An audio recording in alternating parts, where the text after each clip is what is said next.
Bonjour à toi, ma Pokéstar préférée. Préférée?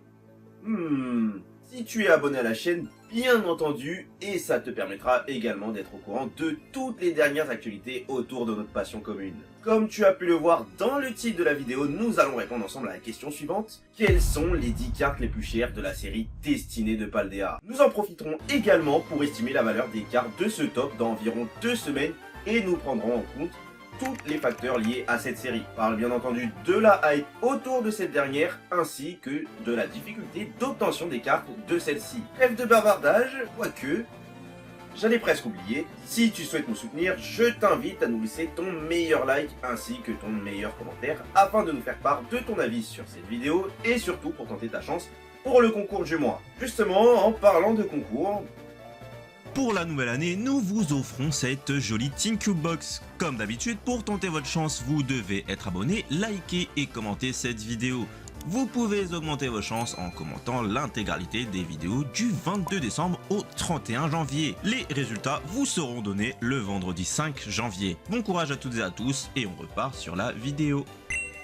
Pour l'entrée dans ce top, avec cette 10e place, on retrouve la carte de Miraidon Gold à un prix de 30 €.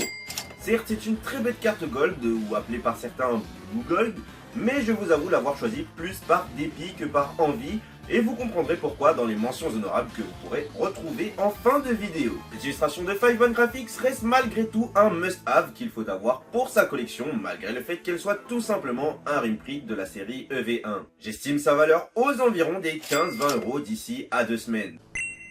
Passons désormais à la 9e position avec mon illustration préférée de cette série, et quand je dis mon illustration, c'est bien Maurice qui vous parle. Je parle ici de la carte dessinée par Taiga Koyama qui n'est autre que celle de Clove Alternative qui est juste sublime. On dirait presque que ce dernier joue à Où est Charlie, ou plutôt Où est Clove. Un petit clin d'œil à l'histoire des jeux Écarlate et Violet. Clove est ici entouré de l'ensemble des membres de la Team Star dans un décor très coloré. La carte est trouvable actuellement pour un peu plus de 30 € et j'estime sa valeur à 20 € d'ici à 2 semaines. Pour cette 8e place, on retrouve de nouveau une carte dresseur alternative, celle de Melzy, qui est illustrée par Aspara. Une jolie carte dans laquelle on retrouve notre rival et ami de la 9e génération en plein combat Pokémon. J'apprécie le côté réaliste de cette carte qui me donnerait presque l'impression d'être en plein combat contre Melzy. Notez que cette carte est trouvable actuellement aux environs des 35 € et je pense qu'elle tombera à plus ou moins 20-25 € d'ici 2 semaines. Pour ce top 7, on retrouve le Pokémon fléau préféré de la communauté. Et le mien par la même occasion. Je parle bien entendu de Baojian dans sa version Gold. Cette carte illustrée par Aki Sigilworks est tout simplement exceptionnelle. Exceptionnelle, oui, mais elle reste tout de même un reprint de EV2 Évolution à Paldea. Sa valeur actuelle frôle les 40 €, mais je pense qu'elle devrait chuter à 25 € d'ici 2 petites semaines. Ce top 6 concernera une fois de plus une carte reprint de la série EV1, mais je vous avoue être plus qu'heureux de la voir à cette position. Je parle bien entendu de la carte de Koraidon Gold, qui est tout simplement sublime. Même Goldfinger est d'accord avec nous, une fois n'est pas coutume. Pour ma part, le contraste entre le bleu et le doré met en avant ce Pokémon qui a trop souvent été dans l'ombre d'un sombre individu que je préfère ne pas citer car ce serait lui faire de la pub qu'il ne mérite pas. Cette illustration de Aki Sigilworks est actuellement trouvable pour une quarantaine d'euros. J'estime sa valeur aux environs de 25 € d'ici 2 semaines. Nous voici déjà à la moitié de ce top avec la carte de Machine Alternative qui prend cette 5e place. Illustrée par Hanabushi, cette carte n'a presque pas volé sa place. Quoique, bon c'est vrai, encore une carte alternative de Machine. Son prix a déjà grandement chuté, elle vaut actuellement environ 45 € et je pense sincèrement qu'elle va continuer de s'effondrer dans les semaines à venir avec un prix futur estimé à plus ou moins 20 €. Je vous invite à être patient concernant cette carte qui, je pense, ne vaut pas, mais pas du tout son prix actuel. Pour cette 4e place, on retrouve une carte que je n'aurais jamais imaginé présente dans ce top, et encore moins au pied du podium. Je vous laisse quelques instants afin de me dire dans les commentaires si vous avez deviné de quelle carte je parle ici. Allez, j'attends. Et si je vous dis que cette carte est illustrée par Yu Nishida? Bon, je reconnais que cet indice n'est pas très évident. Si cette fois-ci je vous dis que c'est la souris jaune la plus célèbre de la licence. Et oui, je parle bien entendu de Pikachu Shiny. Simple petite carte Shiny que l'on retrouve à presque 50 €. 50 € pour une petite Shiny. Je pense que son prix est lié à sa rareté ainsi qu'aux Pokémon mis en avant. C'est Pikachu tout de même. L'estimation de cette carte n'est pas très évidente car nous n'avons pas encore suffisamment de recul sur cette série. Mais je suppose tout de même qu'elle devrait chuter aux environs des 40€. Et si son taux de drop reste très faible et risque d'exploser en valeur par la suite. Restez donc vigilant concernant cette carte si vous la voulez absolument. Hop hop hop. Avant de poursuivre avec les 3 premières cartes de ce top, je t'invite à t'abonner à la chaîne car c'est le meilleur moyen de soutenir notre travail et je peux te garantir que toute l'équipe Pokestyle Store t'en remercie. Passons désormais à la 3ème position de ce top avec la plus belle carte Pokémon de cette série. Celle de Gardevoir alternatif illustrée par Koromori, qui est tout simplement somptueuse.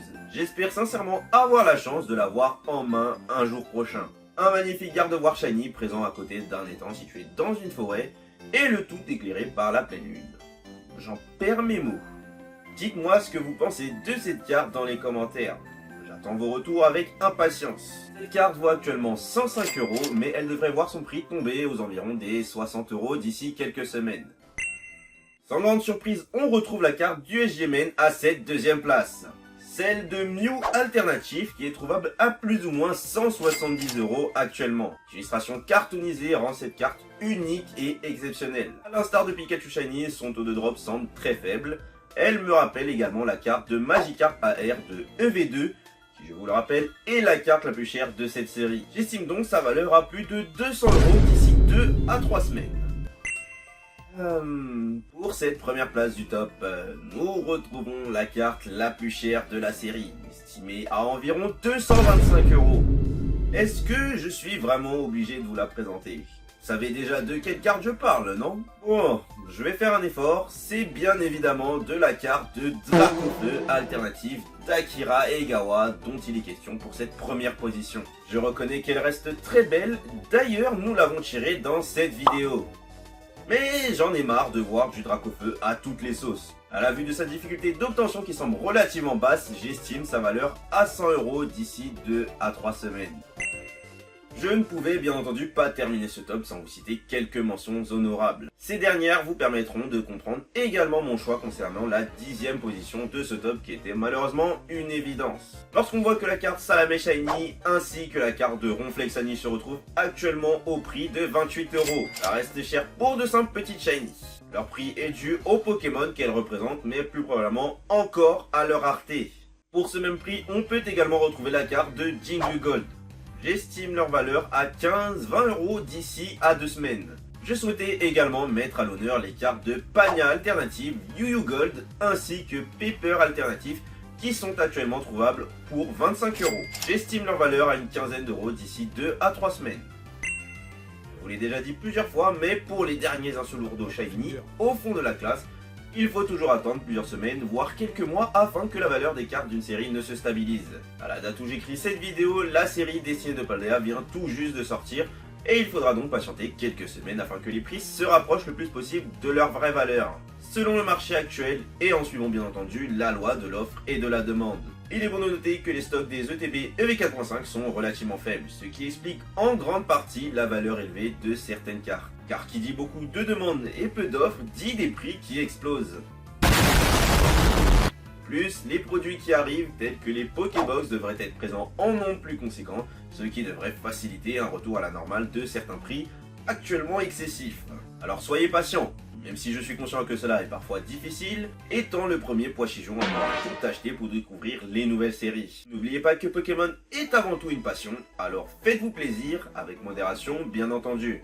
Nous voici déjà, ou plutôt enfin, à la fin de cette vidéo. J'espère du fond du cœur qu'elle vous a plu et je souhaiterais savoir également quelle série souhaiteriez-vous voir pour le prochain top 10. Nous parlerons également prochainement de la future série EV5 Force Temporelle pour laquelle nous commençons à avoir de nombreux visuels ainsi que quelques petites infos toujours agréables à savoir. Je vous souhaite une bonne journée ou bonne soirée selon l'heure à laquelle vous regardez cette vidéo.